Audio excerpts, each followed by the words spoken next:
Debemos entender entonces la predestinación como el determinismo selectivo donde Dios elige quién ha de ser salvo y quién no. O hay una universalidad donde Jesucristo vino a salvar a toda la humanidad y hoy ninguno tiene que esforzarse por la salvación. Realmente esto nos debe llevar a entender que si Dios nos ha dado voluntad, también sometidos a la voluntad, sabemos que podemos elegir entre el bien y el mal. Pero más allá de todo esto, entender el rol de estas voluntades, la voluntad soberana de Dios, donde allí se encuentra la permisividad de Dios y dentro de esta voluntad permisiva se encuentra nuestra voluntad, donde podemos elegir entre el bien y el mal. Y el Señor nos aconseja, mira que te mando que escojas pues el bien para que vivas eternamente. Pero nosotros tomamos el árbol de la ciencia, el conocimiento del bien y el mal y trajo muerte para nuestras vidas. Y cuando el Señor nos dice en el primer capítulo de Efesios, en el versículo 4, que nos escogió en Él antes de la fundación del mundo, nos habla de que nosotros tenemos un propósito y que el propósito está determinado solo para que nuestro corazón y nuestra mente se rindan por completo a Él.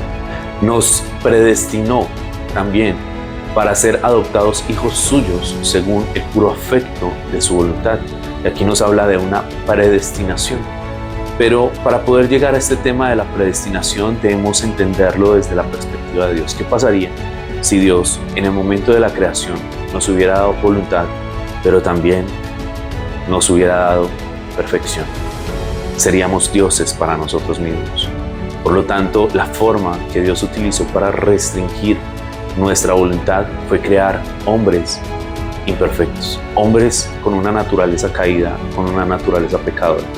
Cuando nos encontramos en el huerto del Edén, fuimos fácilmente vencidos por la serpiente. Nos vencieron en la mente y luego en el corazón. Vimos que el fruto era codiciable y al ser codiciable tomamos una determinación, una elección natural de separarnos de Dios, de separarnos de nuestro Creador, porque queríamos ser como Dios. Y esta mentira ha carcomido hoy nuestras vidas y por eso esto nos hace responsables, porque si Dios nos dio voluntad, el Señor no quiere marionetas, el Señor no quiere títeres, el Señor quiere hombres que se entreguen a Él voluntariamente, hombres y mujeres que lo amen voluntariamente. La voluntad la permite Dios para que nosotros tomemos la decisión de amarlo o no. Pero entender entonces esta limitación dentro de la voluntad nos va a poder permitir a qué hace referencia el Señor acerca de la predestinación. Porque en Efesios, en el versículo 4, Efesios 1, versículo 4, nos dice, según nos escogió en Él antes de la fundación del mundo, para que fuésemos santos y sin mancha delante de Él. Y bajo este escenario de nuestra naturaleza caída, ¿quién puede ser santo? ¿Y quién puede andar sin mancha? Si somos todos pecadores. Y todos nacimos pecadores y todos estamos destituidos de la gloria de Dios. Por lo tanto, aquí debe haber algo importante, y es que en el momento en el que Dios nos creó, sabía cuál iban a ser las consecuencias de darle voluntad al hombre, pero también sabía cómo debía restringir la voluntad del hombre.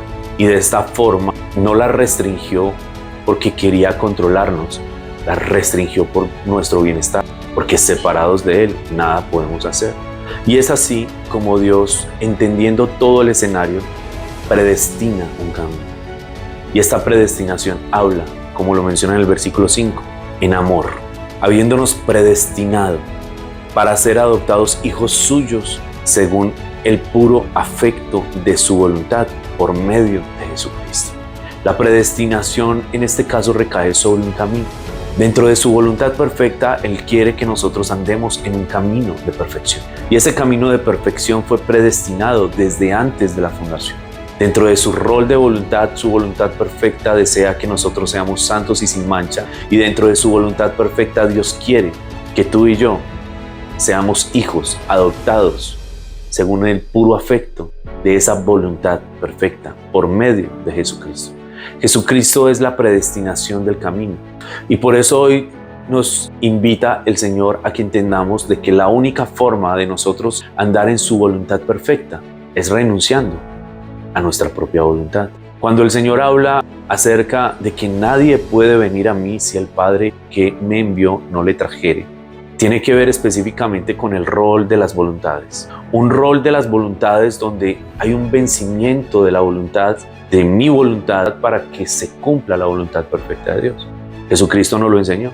Él dice, nada hago por mí mismo, sino lo que veo y escucho del Padre, eso hago. En el huerto de Getsemaní fue el mayor ejemplo de abnegación total. Señor, si es posible, pasa de mí esta copa, pero que no se haga mi voluntad, sino la tuya. Y el Señor nos lo enseñó a través de la oración.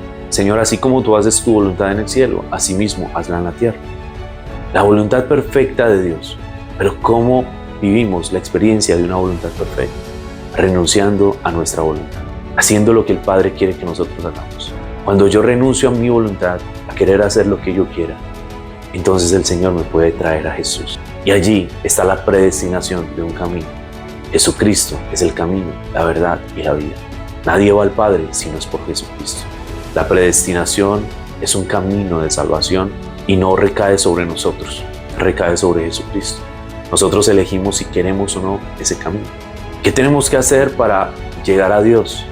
Rendirnos y aceptar su invitación. De eso habla una predestinación perfecta y una salvación perfecta, donde el hombre tiene responsabilidad sobre si acepta o no la invitación. El Señor nos dice, todos los pecados son perdonados, pero el único pecado que no es perdonado es la blasfemia contra el Espíritu, el desprecio a la presencia de Dios.